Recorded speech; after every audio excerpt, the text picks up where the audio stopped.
So Richard, we're back. We've got our Traeger barbecue fired up properly. Yeah. In this video, we're going to barbecue normal barbecue fare, standard barbecue fare. Typical British barbecue fare. Yeah. But what we're going to show in this video is just what the capacity of this Pro 22 is. So the food we're going to cook today is traditional barbecue fare. We've got a good selection. We're going to show you the capacity of what this Pro 22 can do.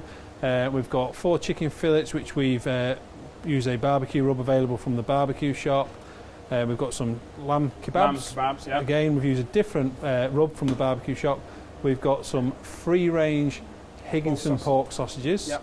We've got some corn on the cob, and we've got some 6-ounce beef burgers. Beef burgers, yeah. So loads of food. Typical kind of bank holiday. Let's have a barbecue. Throw a good selection of meats on. So let's start putting on the barbecue. So if you want to pop your lamb skewers on that side, I'll pop the burgers down here.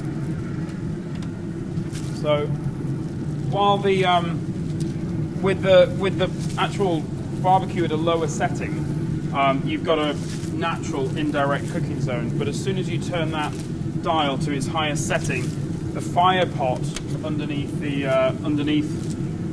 the bottom of the barbecue starts to heat up the baffle and then the drip tray, so that you've got a really nice, even, high temperature metal area really close to the underside of the grill. And you can get some good colour on these products. So if we pop these down the middle, so what have we got there? We've got a good 11 or 12 kebabs, a good 6 burgers, good sized beef burgers as well. Sausages down the centre. And then what I'm doing, the Pro 22 comes with a shelf. A lot of people think they're for like keeping things warm, but these are actually still going to cook just as good. So you got the chicken up there. We got look at that. That is almost like we planned that. So good selection of kebabs, sausages, chicken pieces, burgers, and a little bit of sweet corn as well. So lid down. Yep. And the great thing, because it's got that heat deflector as well, it's going to be nice and hot underneath it. But you technically don't need to turn these foods over if you don't want to. We will do to show you what the underside looks like and get some caramelization lines on both sides. But we can leave that now for a good 5 minutes. Come back, take a look at it, maybe even a bit longer, and then we'll kind of go from there. All right, so we'll come back in 5-10 minutes. Right, Richard, we've given it 10 minutes or so should we have a look? I think we should. With the, let's just turn these burgers over actually. You don't need to turn the burgers over on this piece of kit, even though you've got the high heat underneath from that deflector tray. You can see that we don't have the bottom of the burgers aren't burnt. So we're just going to leave those as they are. We don't really need to turn the rest of them over, just wanted to show those. The sausages, absolutely fine as well. The kebabs, the chicken, and the sweet corn, all good to go. We will take a little temperature probe at this point though, just to see how we're doing. Again, using a digital temperature probe. So they're almost ready. One little tip we should say to people with this, try and do this as fast as possible, because there is a big wide opening and you do lose a bit of heat. Especially on a cold day as well. So the chicken breasts are around about mid-60s at the moment, so they're not taking any harm. No. It's got the benefit of the indirect cooking area, so you're not going to burn the bottom of your food, but you've got that high heat from the deflector tray underneath. We'll give those another 5 minutes and we'll come back. Particularly if you've got food on the shelf inside the barbecue, that is going to cook slower than the food on the grill directly. Yeah. So we'll give that another 5 minutes and then we'll come back and temperature check them again. Okay, so the food's ready to come off. Let's have another look. Little temperature probe just to make sure. Got some. You see the colour of the smoke. That's one thing that people will get thing about with these barbecues. The sausages, they're not black like they've been burnt to within an inch of their lives or anything like that. They are cooked all the way through, but if you've watched it from the start, you can see that they've changed colour. The burgers are a lovely shade. We should cut one of the burgers in half and see if we've got a smoke ring and things like that.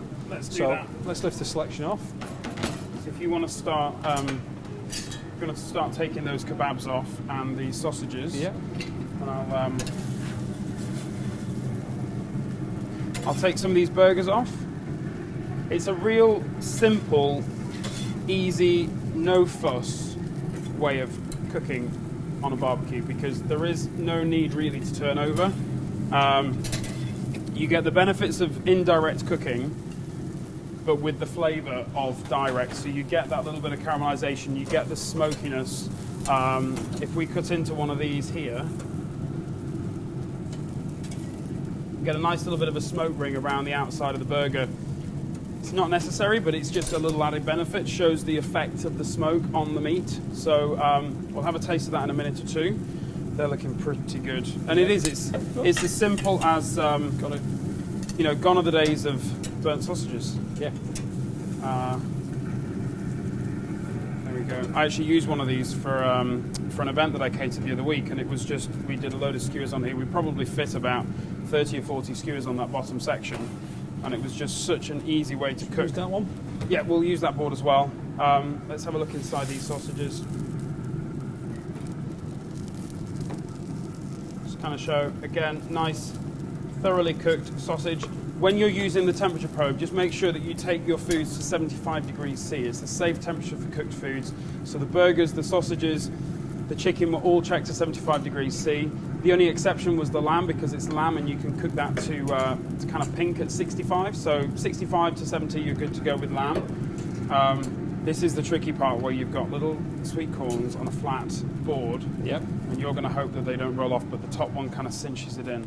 Or you couldn't just move those sausages and kebabs from your place? I'll just slide those across the front a little bit. So you can see there, that is a good selection of barbecue food.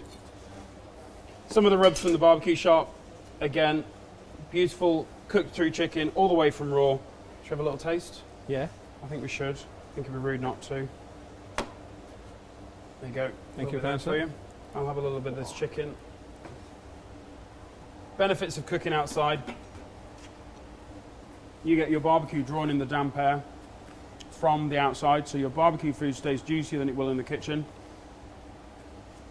Beautiful moist chicken, flavour from the wood pellets. Really simple way to cook. All that food went on at the same time. It's all come off at the same time. It's all cooked perfectly. There's nothing burnt to a cinder or anything like that. It's really nicely done. And we've had relatively nothing to do. No, we've just stood here and talked while the cameras haven't been rolling. We have. So, if you'd like to see any more tips about the barbecues, come into the barbecue shop, visit the staff here, visit our website, hayesgardenworld.co.uk, the blog on there. We've got pictures on social media, Instagram, Facebook, all across all those platforms. The next video we're going to do a roasting joint on the Traeger, so come and see us for that one. So in the meantime, we're going to have something to eat. Thank you very much.